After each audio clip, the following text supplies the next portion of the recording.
Let's join together in a word of prayer.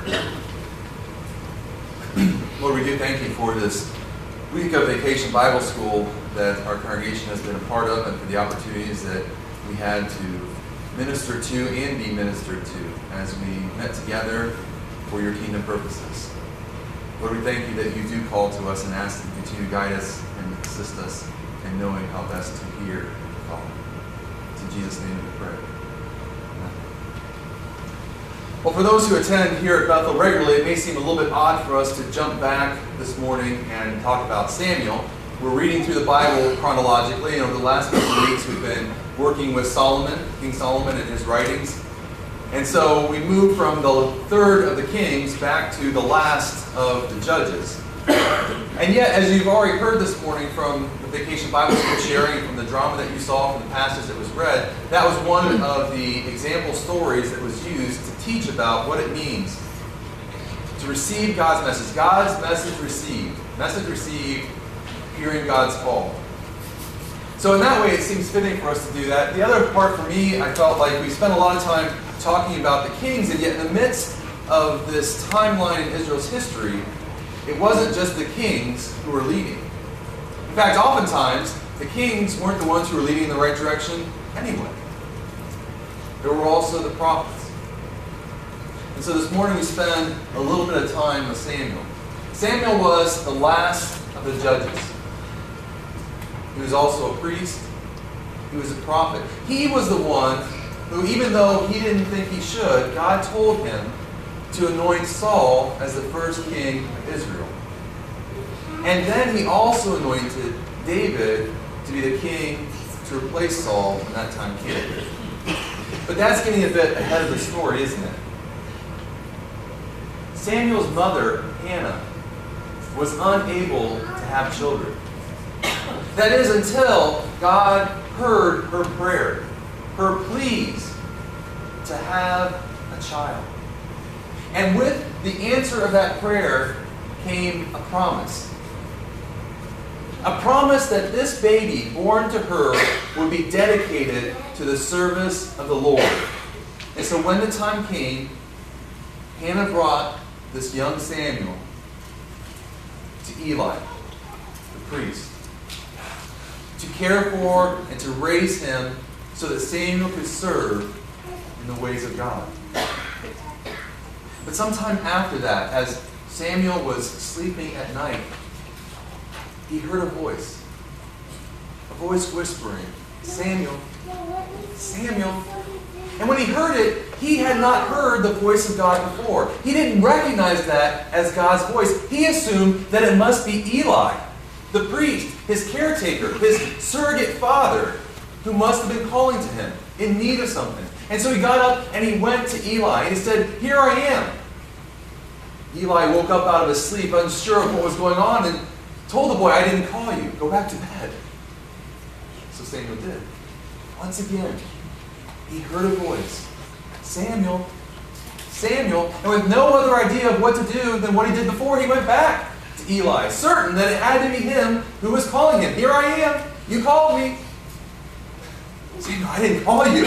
Go back to bed. It's the middle of the night. Go back to bed. I didn't call you." So he did.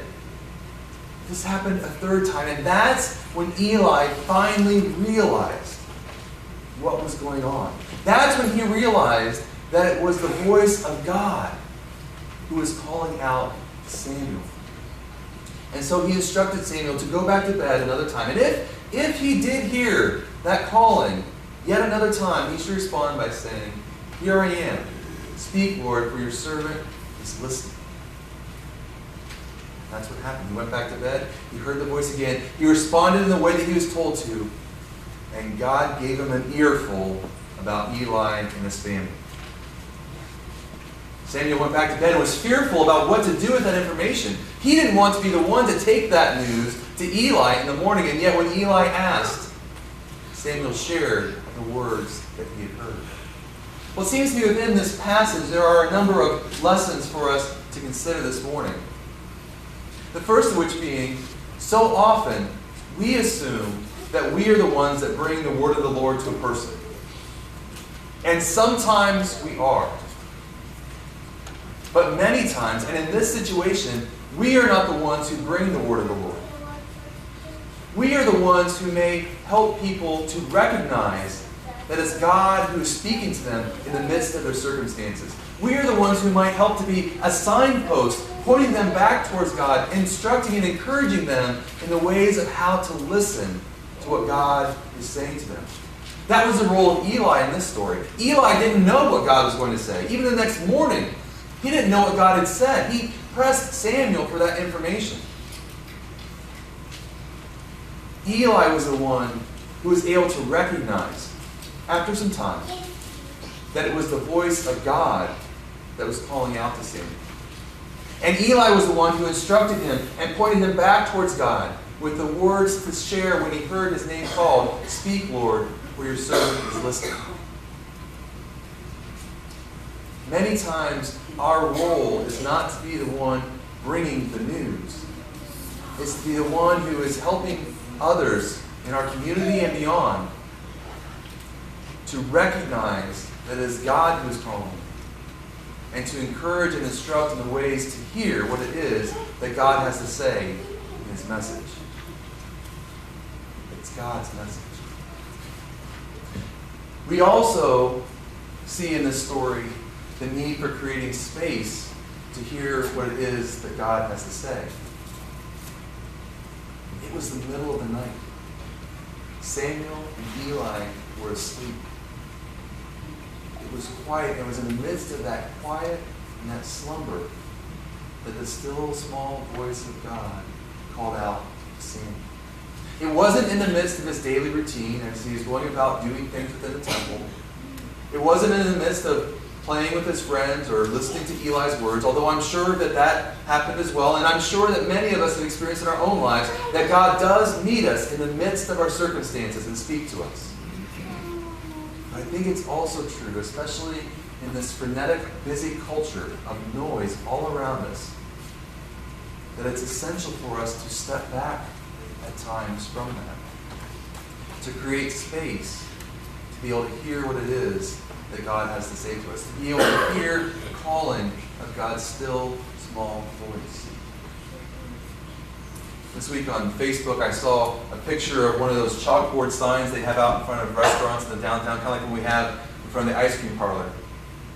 And on it said, "Does anyone have plans to stare at their cell phone in some exotic place this weekend?" Does anyone have plans to stare at their cell phone in some exotic place this weekend? And it struck a chord with me because I don't know what your experiences are, but I notice so many times when we go to a restaurant or around and about, when Beth and I went to see a musical down in Columbus this last year, people have their cell phones in front of them all the time. They can be sitting at a dinner table together, and they're each individually on their phones, rather than, well, I guess they could be texting each other through their phones, but my assumption is that their minds are elsewhere, even though their bodies are present together. While we were at Disney World, we were standing in line for one of the rides, and I overheard one of the cast members telling someone that, they have cameras on every ride. They know what you're doing while you're riding those rides. And she said she's amazed at the number of people who in the midst of the ride are busy on their cell phones, texting or surfing the web or doing something. They spent all this money, all this time to go to Disney World. They stood in line for this ride, and then they're too busy on their cell phone to be able to experience it. And this was a great ride. It's called Soarin'. It's got this huge bowl of a screen, and your seats come up right in front of it, and it's like you're flying through the scenery. It's incredible. We did the ride twice. It was so great. But instead of focusing on what's there before you in the moment, being present to the moment that is there now, that soon will be past, be so wrapped up and distracted by elsewhere, instead of setting aside and listening, being present with what's going on before us. Especially when there's so many other lines to wait in, when it makes sense to be using your cell phone. In this passage, we see that the message comes from God, and we see the importance of setting aside space to to be able to hear what God has to say. But I also think that we see an example of coming to faith, of coming to knowledge in God through doing, through service, through participating. Samuel had been in the temple for several years by the time this story came about. And yet it says in verse 7 that he did not yet know God. Now I'm sure that Eli had been teaching about God. I'm sure that the culture around him, the fellow Israelites, had given him some type of knowledge who God is. But he did not know God until this encounter in which he heard the voice of God, in which he responded to the voice of God, and in which he became a mouthpiece for the voice of God back to Eli about the circumstances and the situations that he was facing. This week in Vacation Bible School, I was struck by a reality that I think has been present for a long time, but I hadn't paid as much attention to as I probably should. When we think about Vacation Bible School, I think many of us traditionally would say that one of the core purposes of it is for us to nurture the faith of our children. To take the gospel message and through story and craft and drama and song and activity, pour this message into them that they might have faith. And that is good, and that happens. And another aspect is the opportunity to reach out, to share the gospel message more broadly than to our own youth. We only have 7 youth at Bethel who are currently eligible for Vacation Bible School. And yet our attendance numbers have remained fairly consistent at 45, 50-ish. That's significant. When only about 10% or so, 10 to 15% of our youth are the ones who are in Vacation Bible School, we are connecting with other people outside the community. Now, some are from Oak Grove and Jubilee fellow congregations. Some are family members and friends who have come to be a part of this with us.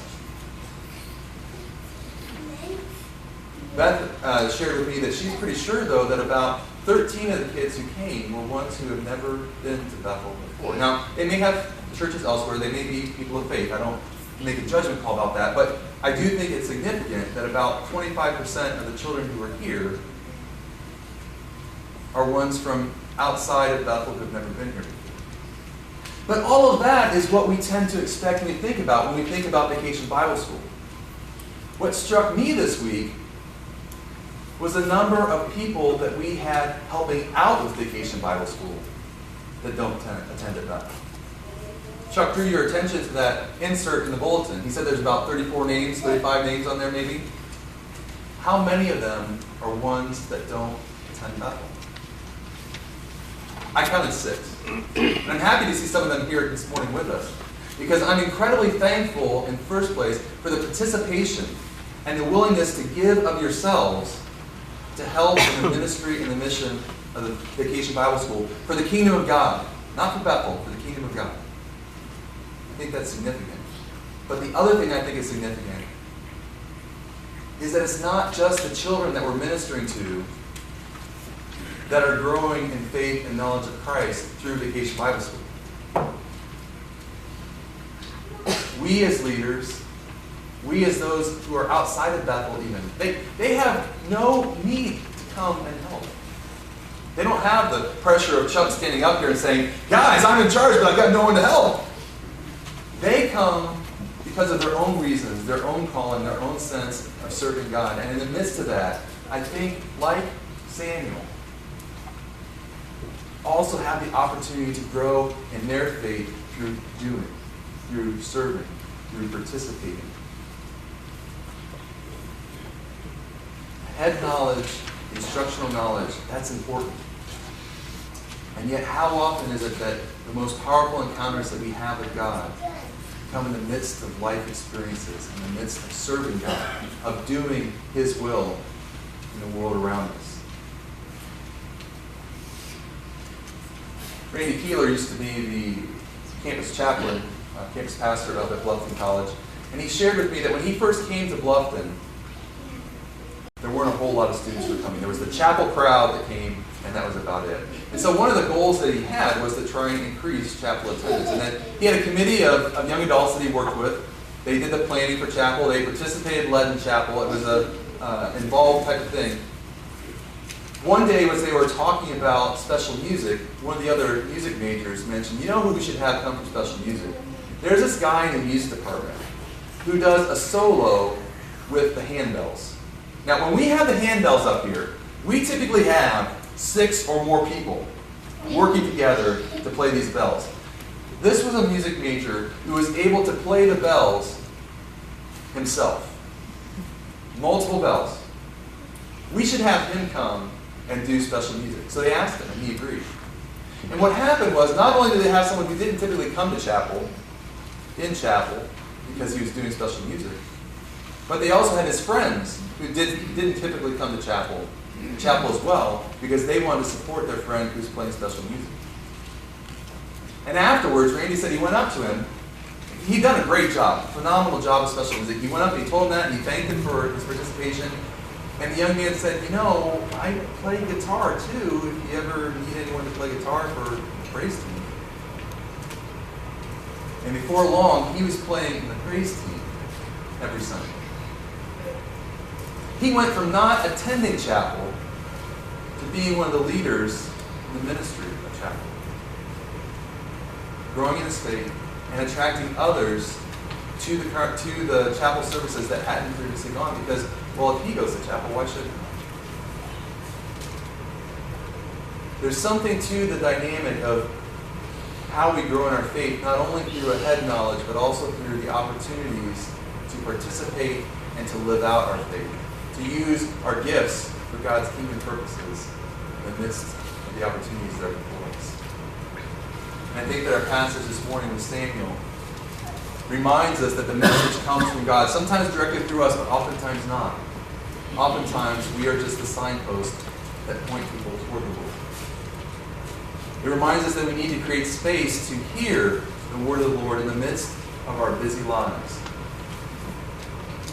And it's an example of an opportunity to grow in our faith and our understanding of Christ through participation and doing, not merely through hearing. May God continue to guide and direct us to seek and follow His ways.